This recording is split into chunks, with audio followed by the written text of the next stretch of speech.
Hey, I'm Bernhard Lackner and you're watching for bassplayersonly.com.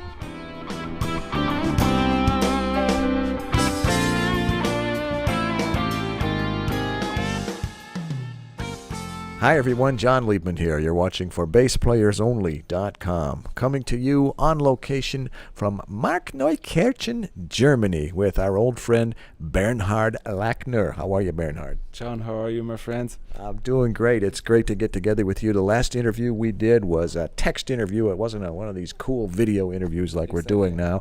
And it was... You didn't say my name that perfectly, so... Oh, I did. Yeah. You just didn't have the benefit of hearing it, but I said it even better than I said it now. And that was only about a year and a half or so ago, and we got the whole story of your musical upbringing and your influences, so it was a great read. Bernhard Lackner, Lackner. Just put in a little search thing and you get all that good information. But I want to find out from you what you've been up to in the meantime, and I know you've got some cool stuff in the works. You've got a handful of really good records with the likes of Marco Miniman and Derico Watson and who else is Jeff Coffin. That's right, Jeff Coffin, and just an all-star lineup of you start with great music and then you add great players, and that is the makings for a fine record. So tell us what you've been doing since then and what's going on now. What's been keeping you busy, Bernhard?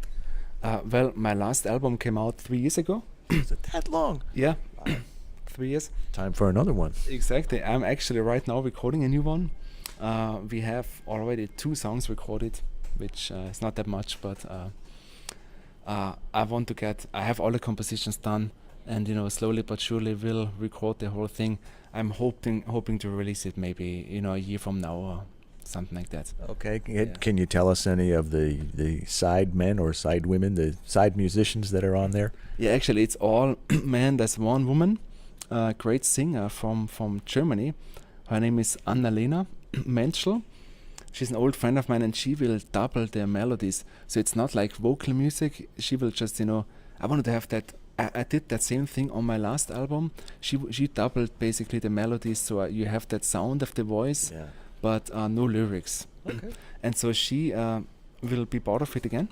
And then Marcus Finney from Nashville, great friend of mine. He played pretty much on all of my albums. We did some tracking in Nashville like 2 months ago. Mm-hmm. Jeff Coffin will play saxophone. Marco Miniman will play drums again. Derico Watson will be on it. And Michael Whittaker, piano player from Nashville too. And do you have a title for the new record that you can share with us? Yeah, actually I do have a title. It will be called just the number 5, because it will be my 5th album.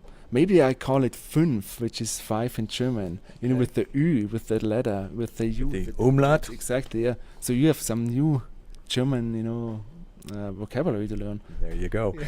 Well, how will this record be different from the other 4? I think the compositions, well, I said it all the time, the compositions should be more mature, but I did say that already for my last one, I think. So I think the composition will be on a different level again. As I progress on my musical journey, I become more and more song-oriented. There's still some, bass playing on it and some, some licks and tricks and stuff, which is fun to do.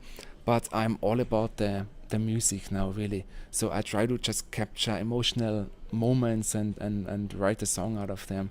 So it should be hopefully a very song-oriented and kind of, easy listening album, which doesn't mean the songs will be easy to play, but it should come across in a good way, I hope.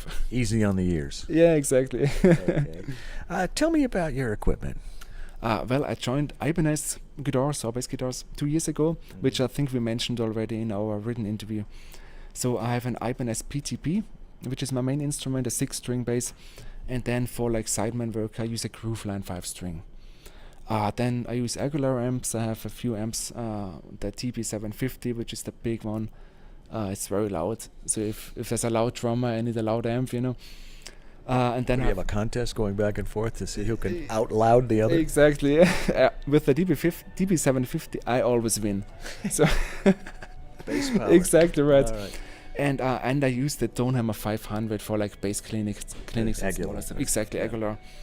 And for the studio, I have the Tonehammer DI preamp of Aguilar. And then I use labella strings. Yeah. You've been with Labella for quite a while. Yeah, exactly. Labella was my first sponsor company. I think I joined them 7 or 8 years ago. Then I joined Aguilar, and then lately Ibanez. Okay. What about, I know you're going to be pretty consumed with this record for the coming year, it sounds like, but what about beyond that? Is it too soon to think about what other projects you want to tackle after this record, or is there something else on that list that, someday I'll... Yeah, I have some other things on the radar.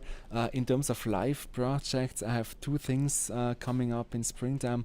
There's a new band. I told you before about that Ibanez Guitar Festival I played at, and I played with a great German guitar player and a drummer.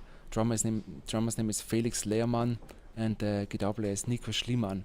Great German players. And since we are all part of the same company with Ibanez, he plays Tama drums, which is the same company too. Yeah. So we played at the festival, at the Ibanez Guitar Festival. It worked really well. We got some great video footage. So we would like to continue with the trio. No details yet, but we are right now in the progress of that. And then I have another new band with a great drummer from Michigan, Scott Pellegrom. I did play on his, Michigan. I played on his album too. So we have an album. We did some new recording, have some video footage. So we will do some European dates in springtime, hopefully, with that. And then some stuff in Michigan again. So maybe we see each other up there then in later summertime, probably. Beautiful. Yeah. You've shown great determination to become a professional musician. You've worked very hard at it. You're from Austria. You lived in Nashville for, about 5 years, I think? And you even spent some time in Atlanta. Weren't you in LA for a little bit too? Yeah, for only 3 months. It was for me. It was too much, too many people, too much traffic. I think because I'm from a small village in Austria, you know. Yeah. Well, what I'm getting at is, obviously you've got to give it everything you've got, and you've got to do whatever it takes. But what advice can you impart to people who want to have a career in music, whether they're a bass player or any kind of musician, a young person, maybe a not so young person, maybe some things that you've learned and picked up along the way that you can share with others in that situation? Yeah, it's actually a really great question, because I'm constantly thinking about that for my own future in a way. And that the thing I found, which is actually a really obvious and easy thing, but I just didn't know it from the beginning. I kind of only do things which I really like to do, musically speaking, because of one simple reason. If I put myself in situations for the sake of money or reputation or something else, in a situation where I know I don't fit in musically, it's not good, because I'm not gonna play well, because I don't feel comfortable. People are not gonna like how I play, the band will not, the whole thing will not work. So I found it's most importantly to really stay authentic, find out what you really want to do, and then focus on that one thing. That was my path. I mean, I'm not saying that's the only right way to do it, but to me it really helped me to find my way of doing things in a way which I'm not the most versatile player. I do a few things which I do well, and I stay with them, and I try to focus more on my strength than on the stuff which I don't want to play or I cannot play. So I think to find something which you are able to bring across authentic will eventually lead to success. I guess it might depend on what your own personal musical goals are too, because the other side of that is be able to fit into any situation that you get called for. They always say the jazz musicians can play anything, but if you want to play shows, or if you want to play sessions, or if you want to do studio, or if you want to travel or play with a band, what about becoming proficient in all different styles so you can fit in everywhere? Is that not necessarily for you because you know what you want to do, or is there, what do you say to that?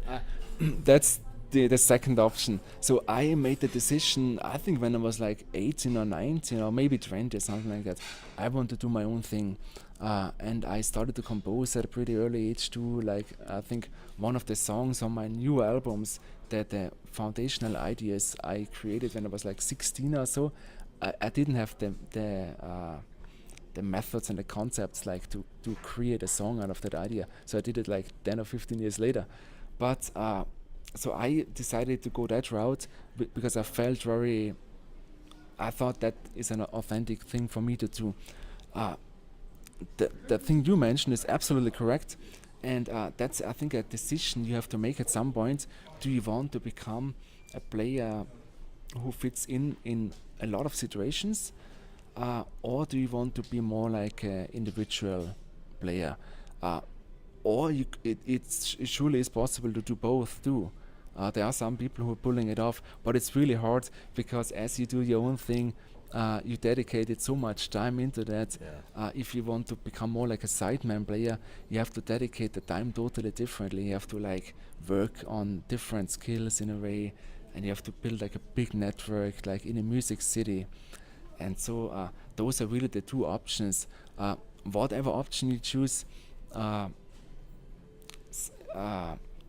think that to find like your how would I describe Bottom line, be true to yourself, Exactly. but work hard and be good at whatever it is you're setting out to do. Exactly, yeah. That's Good advice. Thank you Yeah. for that. This is fun. We should do this again soon. Should, yeah. Yes, yeah, it's great seeing you, and it was worth coming all the way to Germany to hang out with you. It's always a pleasure.